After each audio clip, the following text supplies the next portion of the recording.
Tuan Bilal, Tuan Pengurusi dan seluruh ahli jawatan kuasa Masjid Taman Bukit Indah, tuan-tuan guru, para alim ulama, para asatizah, datuk-datuk, datin-datin, tuan-tuan, puan-puan yang dirahmati lagi dikasihi Allah Subhanahu wa taala sekalian. Alhamdulillah, subhanallah, syukur pada Allah Subhanahu wa taala setinggi-tinggi kesyukuran dengan limpah rahmat, taufik, hidayah dan izin dari Allah dapat kita bersama pada malam ini bersama dalam majlis ilmu, majlis yang disukai oleh malaikat, majlis yang kita didoakan oleh para malaikat Allah Subhanahu wa taala. Ada dalam hadis Nabi SAW sebut adanya malaikat yang dinamakan as-sayyahin, yang mana malaikat itu berlegar-legar di langit dunia, dipusing-pusing atas langit dunia untuk dicari dan tengok apa dia majlis zikir atau majlis ilmu yang dia akan ikut turut serta. Para malaikat ini turun dan dia menaungi orang yang duduk dalam majlis tersebut.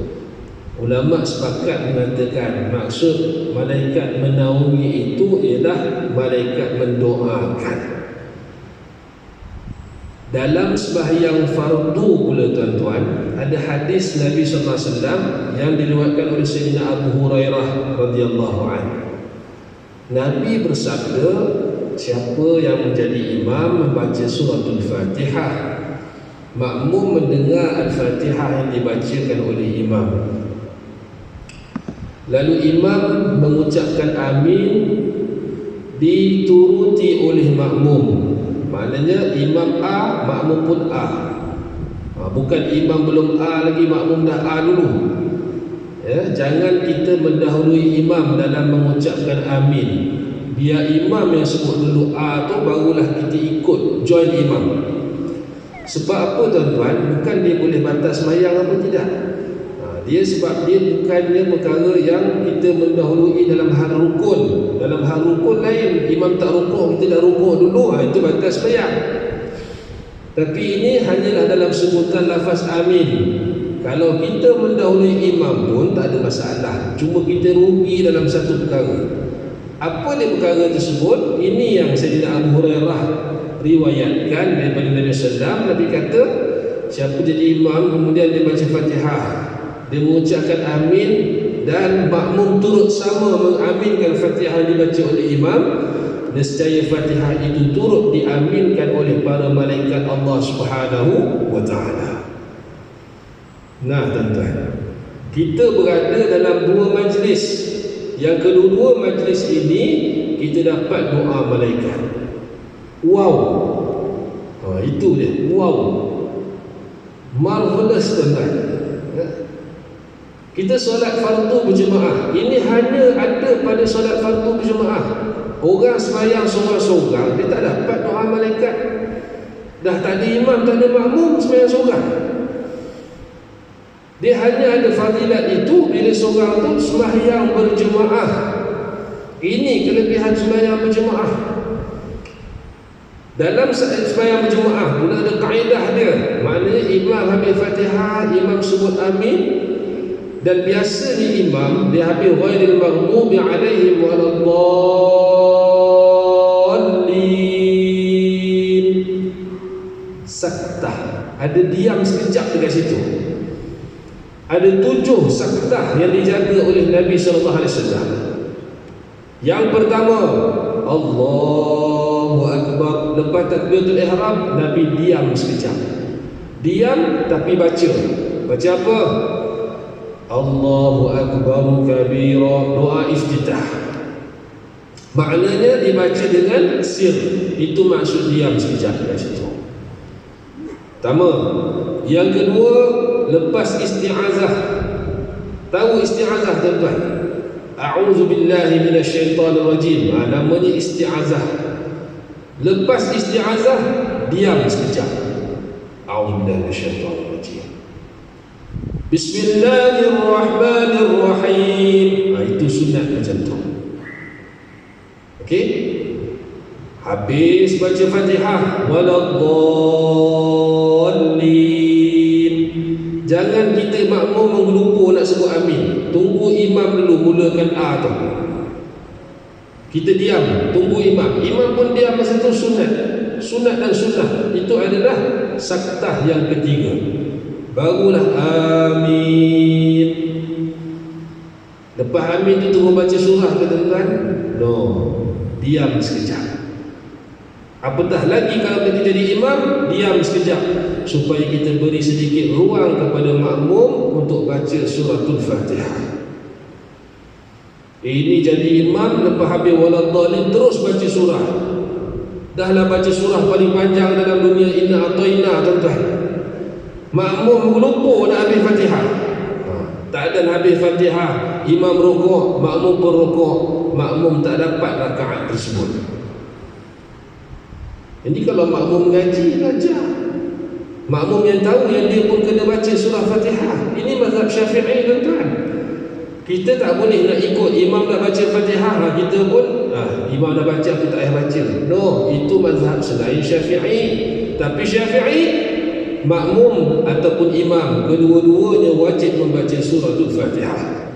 Dengan hadis yang sahih, la salata liman lam yaqra bi Fatihatil Kitab. Tidak ada solat bagi mereka yang tidak membaca suratul Fatihah. Nabi tak beri pengecualian di situ. Nabi tak kata la salata liman lam yaqra bi Fatihatil Kitab illa li ma'mumil masbuq. Nabi tak kata. Melainkan kecuali makmum yang masbuk dan sebagainya. Maka apabila seseorang itu dia sempat bertakbiratul ihram bersama imam, dia kena baca Fatihah. Tuan-tuan rahmati Allah sekalian, maka diam sekejap selepas baca Fatihah itu adalah sunnah. Lepas tu baru baca surah. Berapa dah saktah, tuan-tuan? Ni ajar adik-beradik Imam Syafi'i ni macam ni. Berapa dah saktah saya sebut ni, tuan-tuan? Yang pertama kita recap balik. Lepas takbiratul ihram, saktah pertama baca doa iftitah. Kemudian lepas isti'azah, a'udzubillahi minasyaitanir rajim, diam sekejap. Lepas tu barulah baca basmalah dan surah Al-Fatihah. Kemudian lepas habis surah Fatihah sebelum amin, yang ketiga. Kemudian selepas amin sebelum baca surah, yang keempat. Kemudian selepas habis baca surah sebelum rukuk, ini yang kelima. Walam yakul lahu kufuwan ahad. Allahu Akbar. Diam sekejap. Itu yang kelima, saktah. Yang keenam, ketika kita bangun daripada rakaat yang kedua, ketiga, keempat, bangun tu diam sekejap. Kalau kita sembahyang berjemaah jadi imam, diam sekejap bagi peluang makmum semua berdiri dulu. Berdiri dengan tenang, barulah kita baca surah Fatihah. Dan yang ketujuh, fil alamin innaka hamidum majid. Diam sekejap, lepas tu barulah beri salam. Diam sekejap yang sebelum kita beri salam itu, Nabi ajarkan kita doa. Apa je doa ni, tuan-tuan? Allahumma inni a'udzubika min azabil qabr wa min azabi jahannam wa min fitnatil mahya wal mamat wa na'udzubika min fitnatil masiihid dajjal. Nabi ajarkan kepada kita minta pada Allah Ta'ala perlindungan daripada 4 perkara sebelum kita beri salam. Jadi ini 7 saktah yang terdapat di dalam solat, seperti mana yang dijaga oleh Nabi SAW. Saya bukannya nak highlightkan dekat situ, tuan-tuan, tapi nak beritahu lepas kita habis surah Fatihah, imam habis baca surah Fatihah, kita beri dulu peluang imam tu untuk diam sekejap, kemudian barulah sebut dan kita pun ikut amin bersama dengan imam. Nescaya kita dapat doa para malaikat Allah yang turut sama dalam menunaikan solat tersebut. Yang kedua, ketika majlis ilmu macam ni, tuan-tuan, majlis ilmu seperti ini, malaikat pun turut sama menaungi orang yang dalam majlis ilmu, makna mendoakan orang yang duduk dalam majlis ilmu tersebut. Tak kiralah duduk tu tidur ke, duduk tu baca kitab ke, duduk tu tak bawa kitab ke, Duduk tu sebab nak tunggu makan lepas tu ke? Malaikat siap komplain pada Allah, tuan-tuan. Bila Allah Ta'ala kata semua yang hadir dalam majlis itu, aku ampunkan dosa dia. Kata malaikat, ada si fulan ni Allah, dia datang saja-saja je, dia bukan dia nak mengaji pun. Allah Ta'ala kata dia tu pun aku turut sama ampunkan. Ini kelebihan orang yang hadir majlis zikir atau majlis ilmu. Kita tak tergila-gila ke doa malaikat, tuan-tuan. Kita tak ada nak berharap ke doa malaikat. Katakan saya bagi contoh, esok tuan-tuan ada yang nak pergi interview. Esok ada yang minta interview nak naik pangkat ataupun nak dapat kerja baru. Biasanya petang atau malam ni kita jumpa mak kita, kalau mak kita masih ada, betul tak? Ataupun kita telefon mak kita, mak doakan saya mak, esok saya nak interview mak. Biar mak kita tak ada kepakaran pun. Kita kerja oil and gas, gaji 20,000 sebulan, tuan-tuan. Nak naik pangkat nak dapat gaji 200,000 sebulan. Kita telefon mak kita kat kampung, mak kita tak tahu apa pun pasal oil ataupun gas, tak tahu apa pun, tuan-tuan. Tapi kita telefon mak, tolong doakan orang mak. Orang nak esok nak interview ni mak, soalan susah, gabrah dan macam ni. Yang interview tu pula mak Saleh mak, orang putih. Kita ni nak cakap orang Melayu ni, nak cakap orang putih kadang-kadang tak terkeluar, tuan-tuan. Jadi kita minta doa mak kita. Padahal mak kita tu ada banyak juga salah silap dia dengan Allah. Mak kita tu, tuan-tuan, bukan maksum. Memang syurga bawah tapak kaki dia, tuan-tuan. Tapi dia ada buat salah dengan Allah. Tapi doa dia kita harapkan. Sampai masa anak kita sakit, tuan-tuan, bini kita sakit, kita pun jumpa orang soleh, jumpa ustaz alim ulama bawa air, ustaz tolong tangkalkan air, ustaz tolong tangkalkan air. Anak saya sakit demam, asal malam ni demam, ustaz tak tahu nak buat apa dah. Segala macam klinik, segala macam ubat dah makan, malam je demam. Bila demam nangis, saya tak boleh tidur, saya kerja esok pagi pun susah, ustaz tolong tangkalkan air, ustaz. Ustaz tu kata apa? Saya pun demam ni, saya pun sakit, asal malam je demam, asal balik rumah je sakit jiwa, kena dating dengan bini. Saya pun tak tenteram juga. Alah ustaz, tolonglah ustaz baca, ustaz tu baca. Tengok, tuan-tuan, dengan mak kita harap doa, dengan ustaz alim ulama kita harap doa, biarpun mereka bukan maksum. Tapi malaikat Allah ni, tuan-tuan, tak ada susah pun. Semayang berjemaah, duduk majlis ilmu, duduk malam-malam semua, tuan-tuan, dapat doa malaikat, tuan-tuan. Yang malaikat ni maksum. La ya'sunallaha ma amarahum wa yaf'aluna ma yu'marun. Mereka tidak pernah mengingkari akan apa yang Allah perintahkan, bahkan mereka kerjakan apa segala benda yang Allah Ta'ala suruh. Ini sifat malaikat Allah Subhanahu Wa Ta'ala. Rugi dia, tuan-tuan, kalau kita ni yang dah akil baligh, yang dah mukallaf ni, tuan-tuan, yang ada banyak sekali persoalan-persoalan dalam bab-bab ilmu agama khususnya, lepas sembahyang jemaah kita pun cabut keluar, duduk kat luar main telefon, duduk kat luar tunggu isyak, duduk kat luar tengok anak-anak kecil main lato-lato, kita pun join sekali main lato-lato. La haula wala quwwata illa billah. Rugi serugi-ruginya. Apatah lagi kita sekarang berada dalam bulan Rajab yang mulia, tuan-tuan. Bulan Rajab yang disebut sebagai bulan haram, bulan yang suci, bulan yang mana kita minta pada Allah Ta'ala, balighna Ramadan, sampaikan kami dalam bulan Ramadan. Kita minta pada Allah. Maka semestinya bulan Rajab ni lipat gandakan amal soleh kita, banyakkan amal soleh kita, tuan-tuan. Kita dah kena biasa-biasa buat benda yang kita akan buat dalam bulan Ramadan. Bulan Ramadan boleh kita katakan macam ibarat syahrul sultan, bulan sultan. Saya bagi contoh, tuan-tuan, macam ni lah.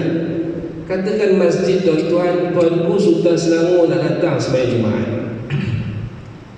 Tuanku Sultan nak datang sembahyang Jumaat, nak berasmikan apa ke, wallahualam lah.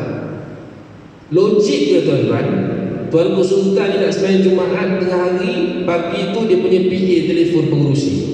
Hello, tengah hari kan siap, Sultan nak datang sembahyang. Logik ke, tuan-tuan?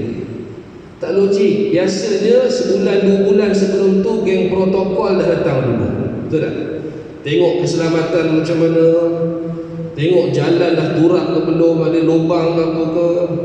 Tengok kapet dah ganti, dah tukar ke belum. Dia pakai kapet lama je, patutlah jemaah semua dahi kelekuk hitam. Kan? Semua ni dia akan checkkan protokol ni tuan-tuan. Dia cek tandas, selak pintu ada ke tidak. Kan dia jenis pakai pensel, siap tulis kat pintu, pensel bawa sendiri. Tuanku Sultan duduk saf pertama, takkan dia nak dongak tengok khatib ke atas. Maka protokol kata kena ada LCD TV satu dekat depan. Betul tak tuan-tuan? Ada TV satu kat depan, Sultan senang nak tengok khutbah, nak tengok muka khatib. Ini maksudnya persiapan-persiapan untuk menyambut Sultan Selangor. Macam itulah tuan-tuan, lebih kurang. Sebulan lepas tu barulah suatu Sultan sampai. Macam tu hikmah Allah Ta'ala bagi kita bulan Rejab. Bulan ni mana Allah Ta'ala nak suruh kita bersiap sedia. Mana mungkin yang belum lagi qada puasa, silakan qada. Tuan-tuan mungkin tak ada perlu qada puasa, tapi anak-anak tuan-tuan dan perempuan mesti ada yang qada puasa. Mereka dah habis qada ke belum? Tanya mereka. Boleh tanya dalam grup WhatsApp tu. Ni ayah nak tanya, abang nak tanya ni. Dalam grup kita ni siapa perempuan yang belum qada lagi? Dia tinggal berapa bulan lagi, berapa hari lagi kita nak Ramadan ni. Sila qada. Terima kasihlah bang, kami dah lupa dah bang. Tu dia. Ni. Biasakan sembahyang malam supaya nanti kita tak kekok tuan-tuan. Tak kekok untuk kita tarawih. Tak adalah macam kejang di kepala lutut kita. Sembahyang lepas sembahyang dia berujur kaki macam keren. Macam tak pernah sembahyang tuan-tuan. Tak adalah jadi rupa macam tu. Melazimi puasa-puasa sunat dalam bulan Rejab ni supaya nanti tak adalah kita letih penat nak puasa wajib dalam bulan Ramadan. Biasakan banyakkan bersedekah dalam bulan Rejab supaya nanti kita jadi lebih pemurah dalam bulan Ramadan. Semua apa yang saya sebutkan ni tuan-tuan, dia bukan sahaja satu galakan untuk kita ibadah, bukan sahaja sebagai latihan, tetapi ia juga adalah alat untuk kita tawassul supaya doa kita itu diperkenankan oleh Allah Subhanahu wa taala. Kita minta pada Allah, balighna Ramadan, balighna Ramadan. Apa ikhtiar dan usaha kita untuk buatkan kita ni panjang umur sampai jumpa bulan Ramadan? Apa ikhtiar kita supaya kita ni boleh dipilih oleh Allah untuk melakukan amal ibadah, mendapat Maidatul Rahman, hidangan Allah yang maha pemurah dalam bulan Ramadan. Kalau kita bulan Rejab ni tak masuk gear lagi tuan-tuan, inilah masanya untuk kita bermula. Apatah lagi bulan Rejab ini juga bulan yang disebut sebagai bulan Isra wal Mi'raj. Bulan yang Allah anugerahkan mukjizat yang agung kepada Nabi kita Muhammad sallallahu alaihi wasallam. Tuan-tuan dan puan-puan rahmati lagi dikasihi Allah Subhanahu wa taala sekalian. Pada malam ini insya-Allah saya nak berkongsi sepotong hadis Nabi sallallahu alaihi wasallam dengan tuan-tuan rahmati Allah sekalian, iaitu hadis ini boleh tuan-tuan dapati dalam kitab hadis 40. Kalau tuan-tuan ada kitab boleh buka kitab.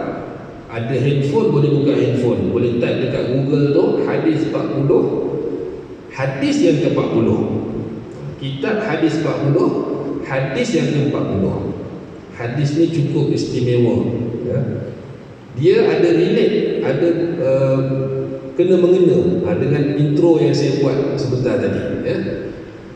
Hadisnya berbunyi, An Ibnu Umar radhiyallahu anhuma qala, عن ابن عمر رضي الله تعالى عنهما قال أخذ رسول الله صلى الله عليه وسلم بمنكبي فقال كن في الدنيا كأنك غريب أو عابر سبيل.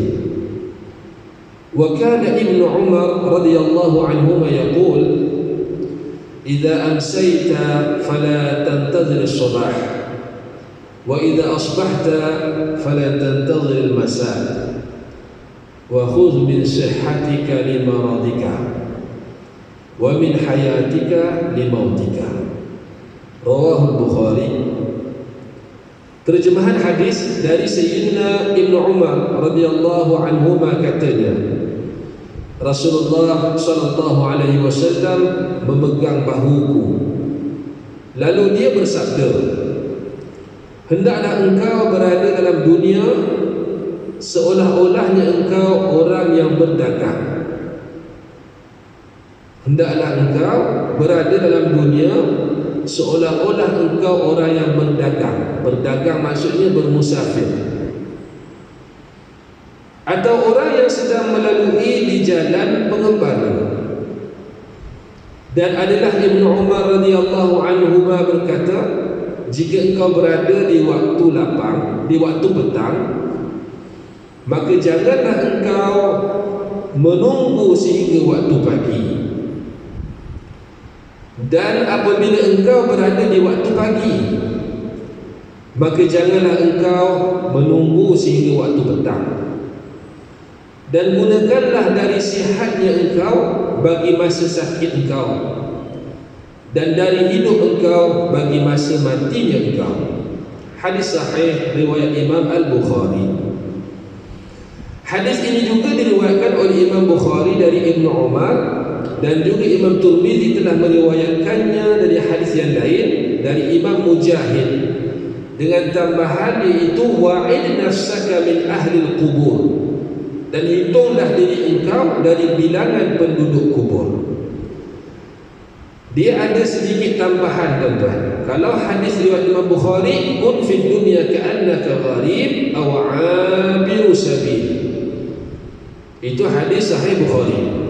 Kalau riwayat Imam Tirmizi, wa'id nafsaka min ahli al-qubur, hitunglah dirimu, sentiasalah kamu berkira-kira bahawa kamu ni akan menjadi penghuni kubur.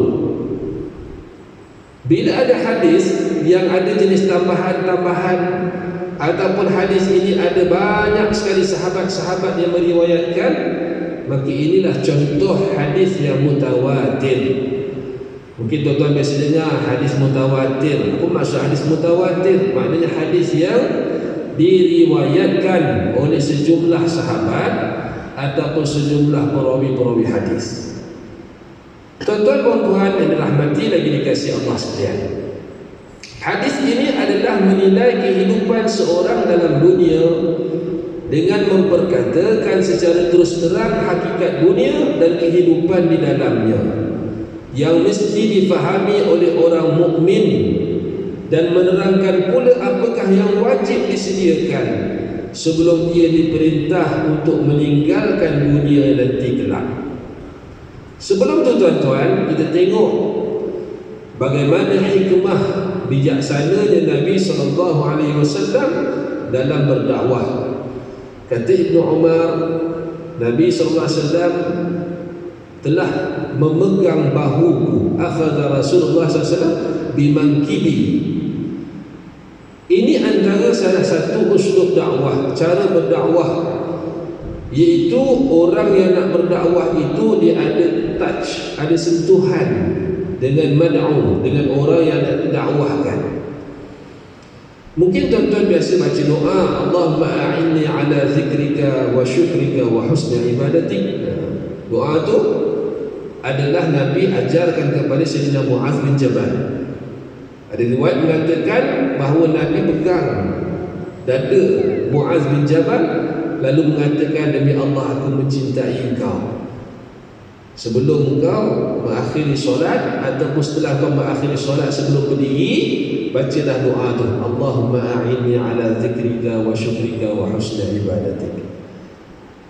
Maknanya tuan-tuan, ada dua hadis yang sebelum Nabi sampaikan hadis itu, Nabi sentuh dulu sahabat. Pertama Mu'adz bin Jabal, yang kedua Sayyidina Abdullah bin Umar ataupun Ibnu Umar ini, Nabi pegang bahunya. Kita kena faham juga siapa dia orang yang Nabi SAW pegang bahu ni. Kebiasaannya Nabi pegang-pegang bahu ataupun pegang kepala dan sebagainya ini, ia adalah sahabat-sahabat yang kecil, sahabat yang umurnya muda. Faham tak? Macam saya mungkin lepas habis sembahyang lagi, tuan-tuan ada datang nak tanya saya masalah. Ustaz, saya nak tanya soalan sikit. Takkan saya nak pegang bahu macam tu? Takkan saya nak pegang dada, buat dada? Ustaz ni aku baru nak minta soalan dia pegang-pegang ni. Jadi ini antara hikmah. Ud'u ila sabili rabbika bil hikmah wal mau'izatil hasanah. Maka Nabi SAW memegang, menyentuh. Kadang-kadang kita ni tuan-tuan kurang sentuhan dengan anak-anak ada kurang sentuh. Betul tak tuan-tuan? Tuan-tuan ada anak lelaki, bila last kali tuan-tuan peluk anak tuan-tuan? Cuba fikir balik, cuba flashback balik. Anak lelaki ada, bila last kita peluk anak kita? Bila last kita usap rumpun dia? Bila last kita cium dahi dia? Kadang-kadang anak kita bila dia buat perangai tuan-tuan, kadang-kadang tak payah cakap pun.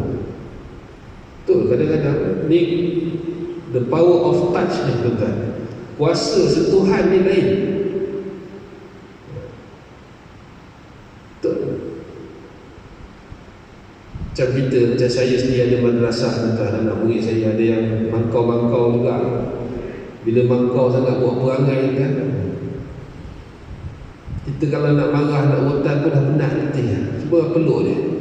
Peluk tu dia menangis sakan kan. Menangis semua. Menangis ni. Lepas tu baru kita sembang aja. Apa masalah? Baru dia boleh cerita tu. Ni aja. Jadi apa yang Nabi sebut kat sini? Apa yang Nabi buat ni tuan-tuan? Nabi tak buat benda sia-sia tuan-tuan. Nabi tak akan buat benda sia-sia walaupun sekadar pegang. Jadi kajian menunjukkan bila mana anak yang mana bila kita nasihat dia, kita ada pegang dia, kita nak pegang dia punya peha ke, pegang dia punya tangan ke, kan? Kita peluk dia ke, kita kan? Kena pula kalau anak kita tu yang mana umur kita dah kena berkawan dengan dia, kan? Macam ni je lah, kita pegang bahu dia. Apa masalah? Dan kita pegang macam tu, dia akan meluahkan tuan-tuan tanpa perlu kita tanya. Kita tak payah tanya, tak payah siasat tuan-tuan. Kadang direct dia cerita. Jadi ini hebat. Apa yang Nabi SAW tunjukkan. Sebab Nabi ni tuan-tuan kita kena faham, Nabi berdakwah dengan dua alat. Ada lisanul hal wa lisanul maqal. Kita tuan-tuan banyak guna lisanul maqal saja. Kita banyak cakap tuan-tuan, maqal. Tapi Nabi ni lisanul maqal ada, lisanul hal ada. Perbuatan, akhlak yang ditunjukkan oleh Nabi SAW, Nabi ada benda tu. Hujan tuan-tuan ni, habislah helmet saya di kolam. Tuan-tuan rahmati Allah sekalian, ini barakah ni tuan-tuan, ni barakah. Ingat tak hujan tadi? Tahu hujan bawa Ferrari datang sini. Tu tak hujan dia naik buruk tu. Ma'asyarul muslimin rahimakumullah. Jadi macam tu muhasabah kita. Bila ada masa, ada waktu untuk kita nak nasihat anak-anak, nak nasihat isteri, mulakan dengan sentuhan. Kemudian Nabi SAW bagi tahu pada Sayyidina Ibn Umar, kun fid dunya ka'annaka gharib aw 'abiru sabil. Hadis ni pendek ni tuan-tuan. Kemudian selepas pada tu kata-kata syarah daripada Ibn Umar. Tapi hadis yang Nabi sebut hanya beberapa kalimat saja. Kun fid dunya ka'annaka gharib aw 'abiru sabil. Itu saja. Tapi dalam ilmu mustalah hadis, kalau sekiranya ada sahabat-sahabat yang mensyarahkan hadis Nabi dan mereka menjadi perawi hadis tersebut, maka syarah daripada sahabat surut sama dijadikan sebagai hadis. Saya ulang balik. Dalam ilmu mustalah hadis, ilmu hadis tuan, kalau sekiranya sahabat tersebut didengar daripada Nabi, dia dapat daripada Nabi, kemudian dalam dia nak menyampaikan apa yang disebut oleh Nabi itu kepada sahabat yang lain, kepada umat yang lain, dia syarahkan hadis, maka syarahannya itu juga turut sama masuk dalam hadis terkenal. Sama macam ni. Sebab hadis Nabi sampai kun fid dunya ka'annaka gharib aw 'abiru sabil, sampai situ saja. Dan tambahan Ibnu Umar dia kata, idza amsayta fala tantaziril masa, idza amsayta fala tantaziris sabah, wa idza asbahta fala tantaziris masa. Wa khudh min sihhatika li maradika wa min hayatika li mautika. Itu tambahan daripada Ibnu Umar, dia nak menerangkan supaya sahabat-sahabat yang lain boleh faham dengan jelas apa maksud Nabi sallallahu alaihi wasallam.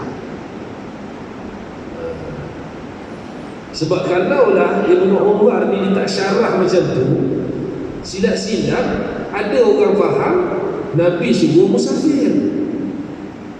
Kun fid dunya ka'annaka gharib, Nabi suruh kita ni pergi ke satu tempat yang mana orang tak kenal kita jadi orang asing. Aw 'abiru sabil, ataupun musafir. Kalau habis itu je tuan-tuan, Ibnu Umar tak masuk quote dia dalam hadis ni, sedap-sedap kita pun tak faham ni Nabi nak suruh kita jalan ni, nak suruh kita musafir. Maka itulah pentingnya kata-kata Ibnu Umar ini dimasukkan juga dalam teks hadis yang ke-40 ni. Tuan-tuan rahmati Allah Subhanahu wa taala sekalian. Maka hadis ni sebenarnya saya rasa tuan-tuan semua faham. Kita hidup atas dunia ni memang sementara. Seumur hidup ada macam-macam subjektif dia punya maksud seumur hidup. Ada orang seumur hidup umurnya 1050 tahun, macam umur umat Nabi Nuh, kan? Ada orang seumur hidup 90 tahun. Saya rasa tuan-tuan nanti di padang mahsyar yang 90 tahun ni jumpa yang 1050 tahun. Engkau mati, hang mati umur berapa? Tanya yang 1050 tahun. Kata yang 90 tahun, aku mati umur 90. 1050 ni kata, aku duduk hospital ICU 90 tahun, dia kata. Faham tak maksud saya tuan-tuan? Ada orang mungkin dia kata 90 ni lama ni hidup, 90 100 lama ni hidup. Lama apa 100? Kita orang hidup 2000 tahun. Mungkin ni dialog daripada mahsyar tu kan, kita tak tahu. Ada orang seumur hidup 15, ada orang seumur hidup 5, ada seorang seumur hidup hanya 5 saat tuan-tuan. Bayi baru keluar 5 saat, inna lillahi wa inna ilaihi raji'un, meninggal. Seumur hidupnya hanyalah 5 saat. Sia-sia ke kelahiran dia? Tak pernah sia-sia. Bahkan dalam hadis Nabi disebutkan, anak yang meninggal dunia mendapat redha isteri ataupun mak dan bapaknya, maka anak ini akan teman tangan mak bapak dia masuk dalam syurga. Ni bahagia.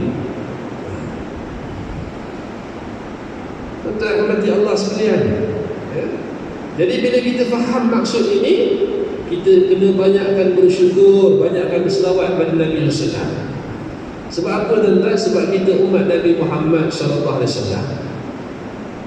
Kita umur kita pendek, tapi kita buat pahala benda amal soleh, Allah bagi lipat gandakan pahala. Senang nak faham macam ni tuan-tuan. Main bola 90 minit, main bola 90 minit, serang menyerang berlaku, 2 pasukan, tapi tak ada gol pun tuan-tuan. 7 tiang yang tak habis-habis. Masuk seorang ni minit ke 85, minit 85, dia sempat main 5 minit dia tuan-tuan, tapi dia skor hat-trick 3 biji. Skor hat-trick 3 biji tuan-tuan. Faham tak? Lepas habis 90 minit tu, orang tak cari dah yang 7 tiang, goalkeeper, defense, orang tak cari dah. Orang cari yang main 5 minit dia tuan-tuan, sebab dia skor 3 biji. Biar dia curi ayam pun, biar dia punya gol penalti pun tuan-tuan, tapi sebab dia lah punca boleh menang perlawanan tu, orang nak cari dia. Faham maksud saya tuan-tuan? Kita umat Nabi Muhammad SAW datang dan nak ambil masa dah tuan-tuan. Nak ambil masa dah 90 minit. Dunia dah sampai penghujung tuan-tuan. Gempa bumi berlaku di mana-mana, paling dahsyat dekat Turki baru ni tuan-tuan. 5,000 dah angka kematian Turki dengan Syria tuan-tuan. Kita rasa sedih, kan? Kita rasa duka cita tuan-tuan. Tapi ini semua adalah cara bagaimana Allah nak mengingatkan hamba dia. Turki memanglah negara Islam, tapi cara hidup yang sekular masih lagi diamalkan, tuan-tuan. Rata-rata rakyat Turki ramai yang pemuda-pemudanya yang tak pandai nak mengucap dua kalimah syahadah, tuan-tuan. Ada video yang saya baru dapat dalam phone baru ni. Bila tanya semua selawat dia gelak. Bila tanya Muhammad siapa dia gelak je, tuan-tuan. Tak tahu, tak kenal Nabi, tuan-tuan. Sebab apa? Kehidupannya pekat sangat dengan sekular. Sekular tak boleh nak dibuang dah. Bahkan dah dijadikan sebagai perlembagaan dalam negara ni, tuan-tuan. Setiap kedai mesti kena ada. Bapak sekular tu mesti kena ada muka dia dekat setiap kedai, tuan-tuan. Pergi ke Turki. Dan kita tak boleh nak cakap apa-apa pun. Kita tak boleh nak paksa orang tu bersembayang. Kita tak boleh nak paksa orang tu tutup aurat. Tak boleh, tuan-tuan. Dia boleh jatuh kepada hate crime lah. Ini Turki. Jadi mungkin inzar Allah Ta'ala berikan kepada Turki, amaran, peringatan. Apakah kita akan saja duk sibuk duk cakap kesian-kesian saja? Tak. Kita pun sama-sama kena beringat. Itu Nabi Muhammad SAW. Kita datang lambat, kita buat amal sikit, tapi Allah bagi pahala penuh. Dan nanti bila di padang mahsyar pun umat lain tak akan dihisap, melainkan kita umat Nabi Muhammad SAW dihisap dahulu oleh Allah SWT. Inilah hebatnya Nabi Muhammad, inilah hebatnya kita sebagai umat baginda sallallahu alaihi wasallam. Maka Nabi SAW yang bijaksana, yang hebat, yang fatanah ni, tuan-tuan, dia pesan pada kita, mu nak hidup atas dunia, hiduplah macam mana pun. Tapi mu hidup atas dunia ni sementara. Kun fid dunya ka'annaka gharib. Kita nak datang kat dunia ni macam kita orang asing lah, tuan-tuan. Maksud orang asing, behave yourself. Kita kena berakhlak, tuan-tuan. Sebab kita duduk atas dunia ni, mati kita tak tahu bila-bila. Bila-bila masa Allah Ta'ala boleh matikan kita. Dan kemudian dalam masa yang sama, orang duk perhati kita. Orang duk ada yang jadikan kita sebagai contoh. Kita sebagai ayah pula, kita sebagai anak, kita sebagai ibu. Peranan dan tanggungjawab itu semua membuatkan kita ni, bila hidup dalam dunia ni, mesti macam orang yang sentiasa berjaga-jaga. Kun fid dunya ka'annaka gharib. Aw 'abiru sabil, ataupun macam orang dalam perjalanan, macam orang dalam musafir, tuan-tuan. Bila musafir dia tak lama. Dan kita kena ada itinerary kalau nak musafir. Nak jalan pergi Langkawi, kita tahu nak pergi Langkawi sekarang musim apa kat Langkawi? Hujan ke? Nak pergi Langkawi berapa hari, pakaian apa pula nak bawa? Tuan-tuan rahmati Allah sekalian, maknanya adanya persiapan sebagai kita orang musafir. Tak lain tak bukan apa persiapan kita masih hidup sebagai musafir di atas dunia ni. Orang yang beriman hidup atas dunia sedaya upaya akan mencari amal soleh, akan melakukan amal soleh sebanyak yang mungkin. Kemudian kata-kata daripada Sayyidina Abdullah bin Umar ni menuntut hadis ini, dipesan kepada kita bila mana sampainya kita waktu petang ataupun waktu malam. Kita ada diberi kekuatan oleh Allah untuk beramal, beramallah masa tu. Jangan tangguh sampai ke subuh, sampai ke pagi. Macam tu juga di waktu pagi. Kita ada kekuatan untuk beramal, jangan tunggu sampai petang. Kadang-kadang kita datang kan, kita nampak tabung besar kat depan masjid. Nampak je, keluarkan duit, masuk dalam tabung. Jangan kita kata nanti masuk sembahyang dulu, nak balik nanti mau masuk. Saya silap dah masuk kereta, kena hujan depan, duit pun lupa nak masuk dalam tabung. Jadi inilah maksudnya, jangan kita tangguh bila mana Allah beri peluang pada kita untuk melakukan amal soleh. Apatah lagi sihat sebelum sakit, apatah lagi sebelum Allah Ta'ala mencabut nyawa kita ketika kita masih hidup. Maknanya sentiasa kita diberi peluang oleh Allah Subhanahu Wa Ta'ala untuk melakukan amal soleh. Maka gunakanlah peluang tersebut. Mudah-mudahan tazkirah peringatan ini bermanfaat untuk diri saya sendiri dan tuan-tuan dan puan sekalian. Yang baik semua daripada Allah, yang buruk daripada saya. Qul qawli hadza wa astaghfirullahal azim li wa lakum. Wassalamu alaikum warahmatullahi wabarakatuh. Bismillahirrahmanirrahim.